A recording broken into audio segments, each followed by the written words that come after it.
We're here to talk about Fuse, and you're watching Connected Digital World.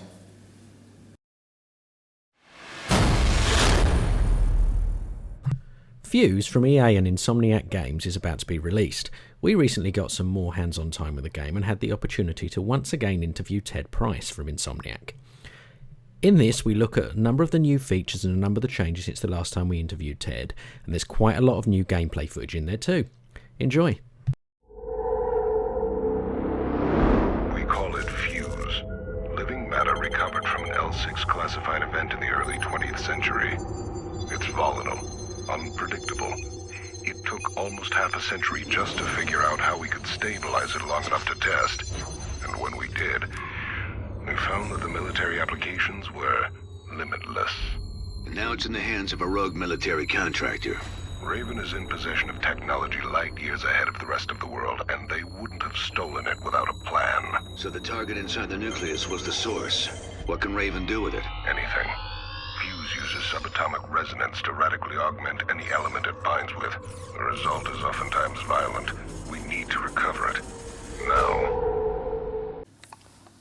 Hello again, Ted. Hello. So just in case people don't know who you are, do you want to introduce yourself and tell us what you do? I am Ted Price, the founder and CEO of Insomniac Games. Excellent. And just in case there are people out there who don't know what Fuse is, do you want to give us a quick overview of the game itself? So Fuse is a brand new cooperative... Fuse is a brand new game from Insomniac. It is a world that we have created which revolves around a volatile alien substance discovered by the US government in the 1940s. But in our imagined future, this substance is now being used in experimental weapons produced by our government. Unfortunately, the facility in which these weapons have been built has gone dark, and a team of agents called Overstrike has been called in to figure out what's going on. From there, an adventure starts where our agents are chasing the source of this alien substance across the globe and beyond, and running into a lot of interesting characters along the way, characters who are influenced and twisted in some way by this alien substance. Now, from a gameplay perspective, this is a third-person shooter, but it's one where you get to play as four very different agents who have archetypes borrowed from RPGs. It has a progression system which allows you to build out your agents the way you want, and it can be played by yourself, with one friend, two friends, or even three friends. We offer a lot of opportunities for you as players to get online or play offline with your friends and have a blast exploring the world. Great, so we're here to talk about Fuse again. Yep. It's been a few months since we last talked about Fuse, so what's changed?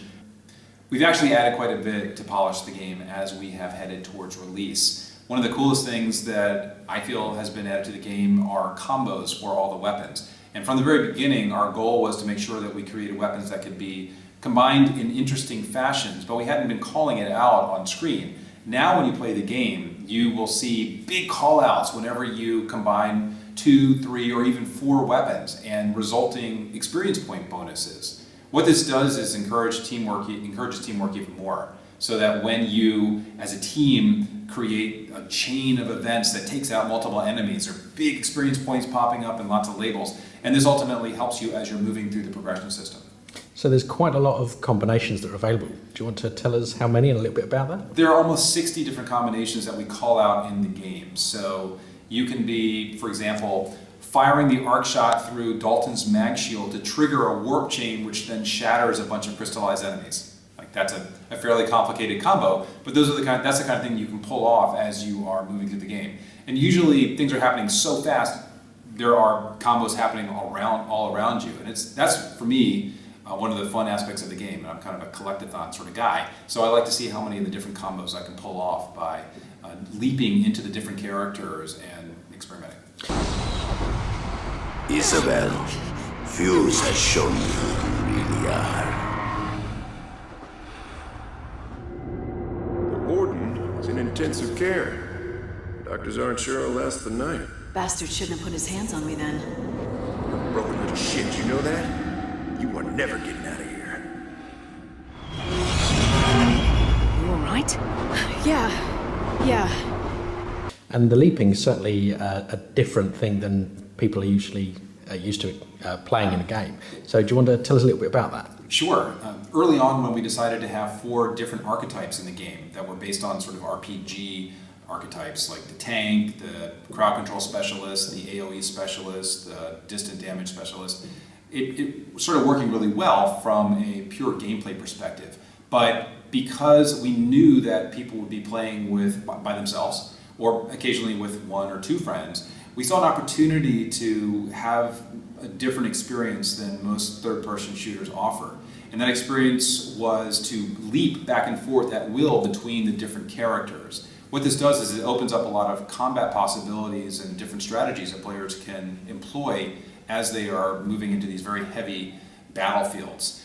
It's incredibly useful, especially if you're playing by yourself, because each of the characters shines in different types of combat situations. For example, Dalton is a great tank in that he has this giant mag shield that can shield his teammates and himself from incoming projectiles. It also has a short-range blast which just pulverizes anybody in the vicinity. So he's great at pushing forward for the team or being the tank in an area where there isn't any cover. On the other hand, if you're in a situation where you've got snipers at a distance, Dalton can't reach them. So leaping into Jacob and using his arc shot to take them out is an effective strategy. If you have unlocked the stealth ability for Naya, she's a fantastic flanker, and there are plenty of opportunities to flank in the game because most combat setups have multiple paths through them. So it's just up to you in terms of how you want to play, and leaping just enhances player choice. So, obviously what you've just described is something that a lot of players playing on their own are going to be able to enjoy. Have you got any sort of advice for them? Well, let me just say one thing about Leap. It actually can be used when you're playing co-op as well. So if you are playing with one other friend, so 2-player co-op, or 2 other friends in 3-player co-op, you can always leap since there's an AI bot playing with you in the game. As soon as one player leaps into a bot, his former character is now available for other players to leap into. So it becomes kind of a game of revolving characters. And that's a lot of fun in terms of experimentation. But for cooperative players, there are a ton of opportunities to enjoy the game together. And there, of course, there's the gameplay aspect, which is the fun you get when you figure out how to combine your weapons in different fashions. But there are also some practical nods to co-op that we've implemented in the game, such as couch co-op. Now, couch co-op is something that doesn't show up in a lot of games today, but we make it possible for 2 local players to play offline or online couch co-op. And one of the cool things about that is that we do save the second player's progress. If you think about most co-op games, even for this generation, when you log in for that second player, you usually log in as guest or anonymous, and you don't actually save your progress. We wanted to make sure that you could actually log in with 2 PSN or Xbox Live names or players, and make sure that and save your progress so that if you want to continue on your own or just playing by yourself online with friends, your progress is saved. Make sense? Yep, makes perfect sense.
So there's obviously, we've talked about Echelon mode before.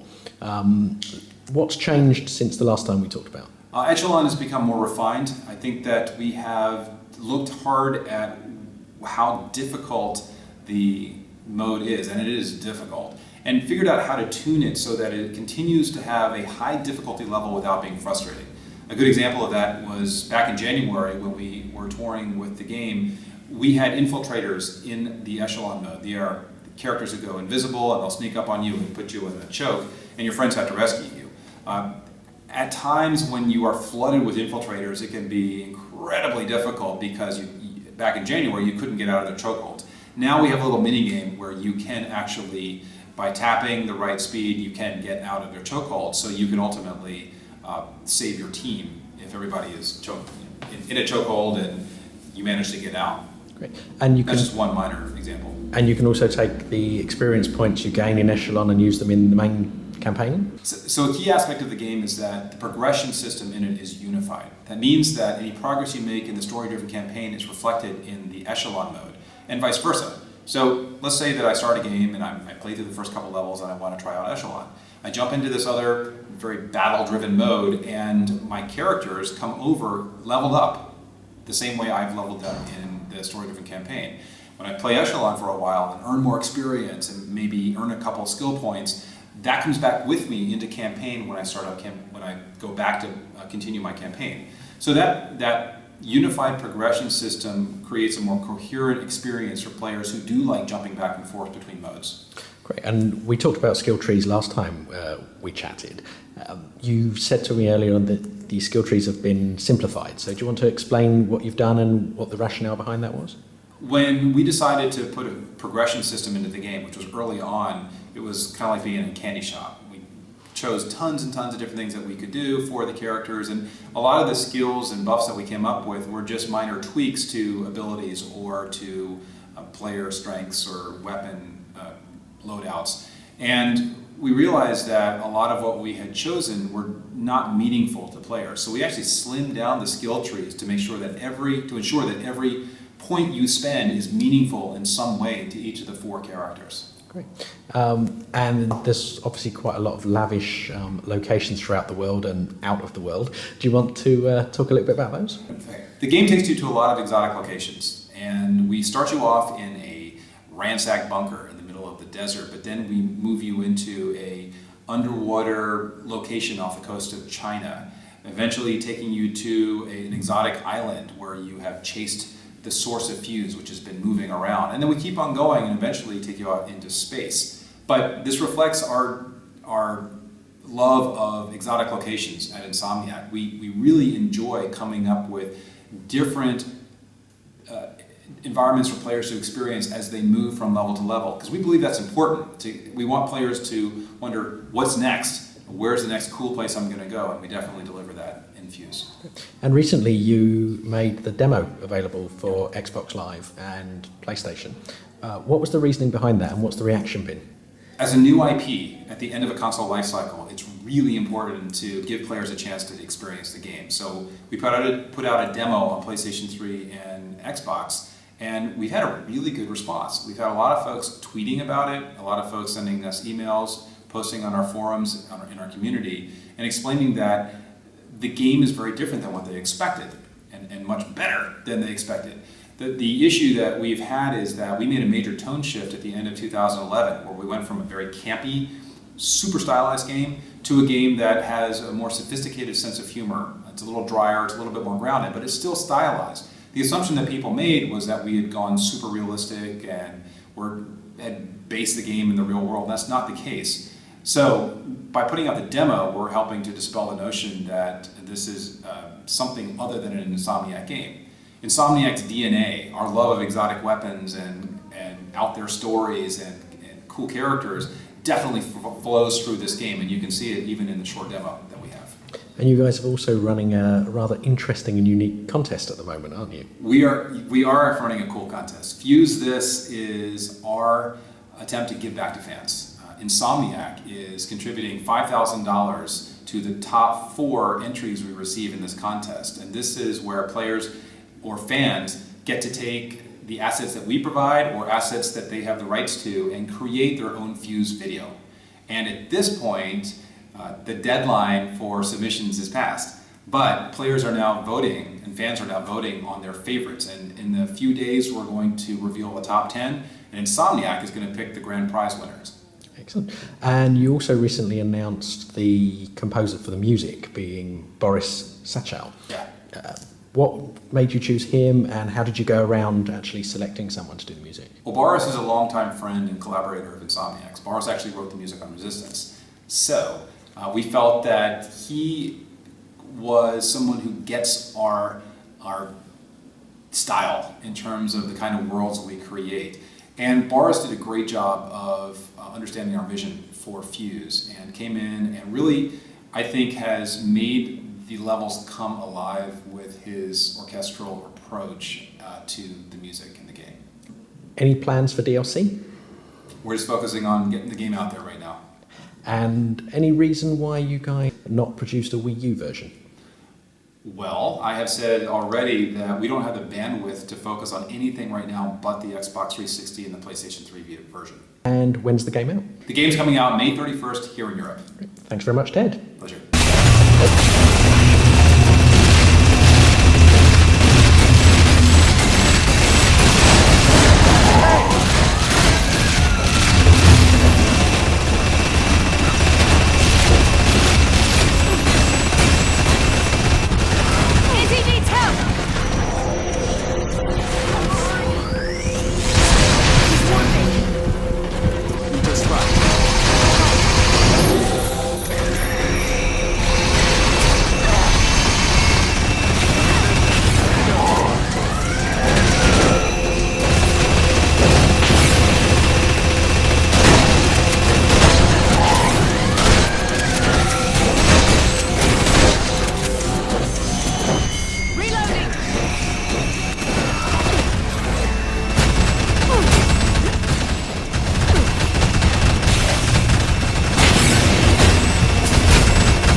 Grab that behemoth!